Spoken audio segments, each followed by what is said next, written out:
Hey guys, I'm Renata DeGrella and welcome back to my channel. I have a super exciting video planned for you all today. I get so many questions on TikTok and Instagram about how to get into the fashion industry. I figured what better way to kick off back to school season than with a video about the steps you should be taking once you get back to campus if you want to work in the fashion industry. So before we dive in, a little bit about me. I am currently a production assistant at the brand Coach. I had a full-time role as an account coordinator at a fashion PR agency that dealt with brands such as Swarovski, Fossil watches, Michelle watches, and so much more. I also interned at that same agency and interned in-house at Tibby for Fashion Week and Oscar de la Renta for a summer. While I'm still at the beginning of my career, I definitely do have some experience in the fashion industry. And since I only graduated a year ago, I definitely still remember all of the things that I did to get my first fashion internships and experiences. This video mostly applies to college students who go to school outside of New York City or LA. I went to school in the South, so a lot of it is based off of my own personal experiences and friends of mine, things that I know I've done and friends of mine have done. City schools and fashion schools have a lot of other opportunities that obviously are way more intertwined within their classwork, because they do go to a more fashion-oriented school, so this doesn't really apply to them. There are a million other things you could also be doing, but I decided to narrow it down because this video can only be so long. So let's get started. The first thing you should do when you get to campus or start school remotely is to look and see what fashion-related clubs are on campus. If you don't have any fashion-related clubs, don't be afraid to look up how to start your own. Fashion opportunities are not always going to be there, especially if you don't go to a New York fashion school or something like that. You may have to think outside of the box and create your own opportunities. This could be creating your own fashion blog or creating your own school magazine or digital magazine, especially now that we are in full remote learning and everything for COVID. I would also look for opportunities in the towns surrounding your college. Often there are small shops and boutiques that you could build relationships with their buyers and their merchandisers and learn that side of the industry from them. And it makes for great experience on a resume. I did this my senior year when I wanted to get more involved in the fashion industry, but I was in school in North Carolina. So I became a brand ambassador for a local boutique that carried brands that I loved and would love to work for, such as Zimmerman and Ghani. Joining fashion clubs and finding these local opportunities are key to building a resume that you can use when you're applying to a big New York City summer internship. Step number 2, definitely research the internship application timeline for the companies that you want to apply to. In my experience, I've noticed companies that are very corporate and belong to like big corporations such as PVH and Tapestry, which is what Coach is under. They have their applications a little bit earlier. They open and close anywhere from November to late January. And all of the other brands that have smaller operations, such as Givenchy, Oscar de la Renta, these are just ones that I know off the top of my head that I applied to later. Some of the fashion PR agencies, they all kind of open around late January, early February. And some people don't end up solidifying, some people don't end up getting that actual internship until sometimes April or May. Step number 3, figure out a budget. Interning in New York City in the summer is super expensive. A lot of fashion internships are unpaid. So figure out how you're going to afford room and board in New York City, spending money in New York City, and all of that for the summer after. One way to do this is to look for scholarships provided by your school to help fund extracurriculars such as internships and experiences.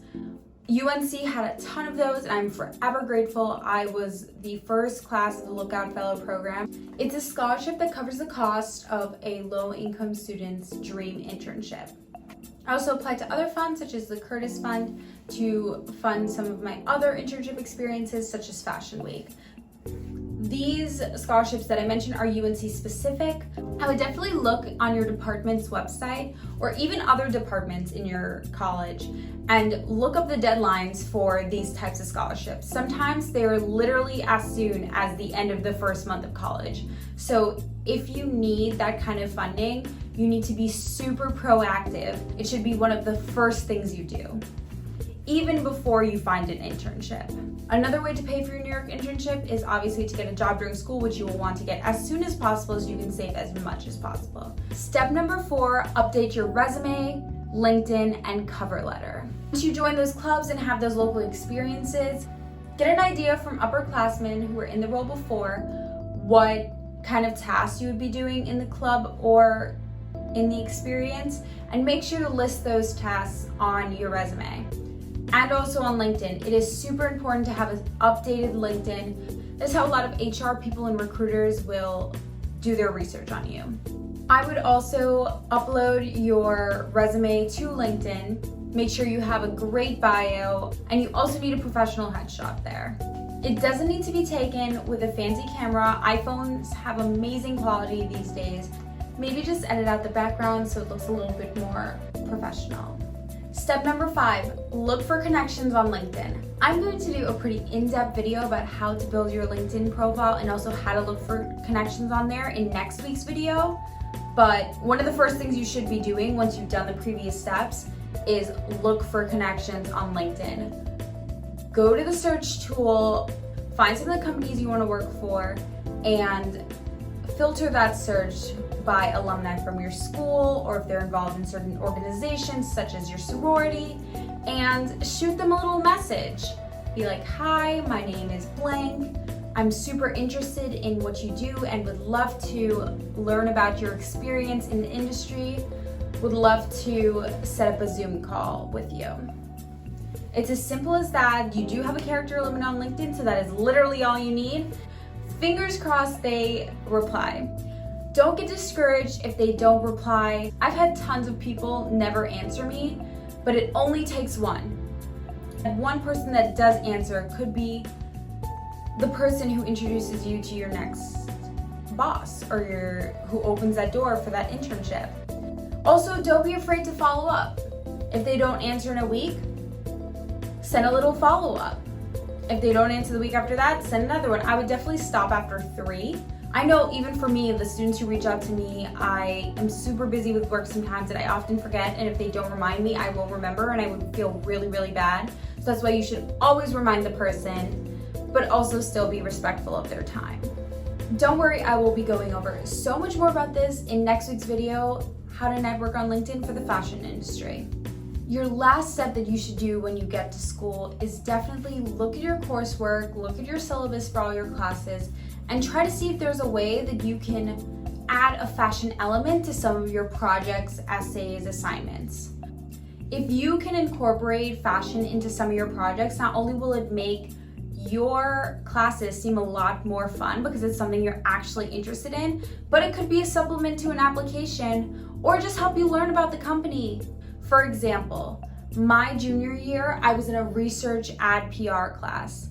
The class was really heavy in how to do research in ad PR, which involved a lot of case studies and a lot of data and a lot of analysis. All the examples we were given in class through our textbooks and everything were very analytical and I would say kind of boring. My teacher was amazing in that he gave us a lot of freedom in what to do for our final project. We could do an ad PR research study on any topic, and I chose to do mine on Oscar de la Renta. I knew that I wanted to apply to their summer internship, so I did a whole case study breakdown for my research project about how they could better appeal to a Gen Z millennial audience. When I applied to their internship, I attached my project and it was a great little supplement. I don't know if it made a huge difference, but it definitely helped me understand the brand that I was applying to a lot more. And that was it for my video. I hope you enjoyed and really took something away from this. If you have any other questions or comments or think I could do something a little bit better, then please leave a comment. Also, please subscribe to my channel if you found this helpful. I will be posting tons of more tips about the fashion industry and moving to New York and all of that stuff weekly. And follow me on Instagram, follow me on TikTok. You guys have an amazing day and you get the career of your dreams.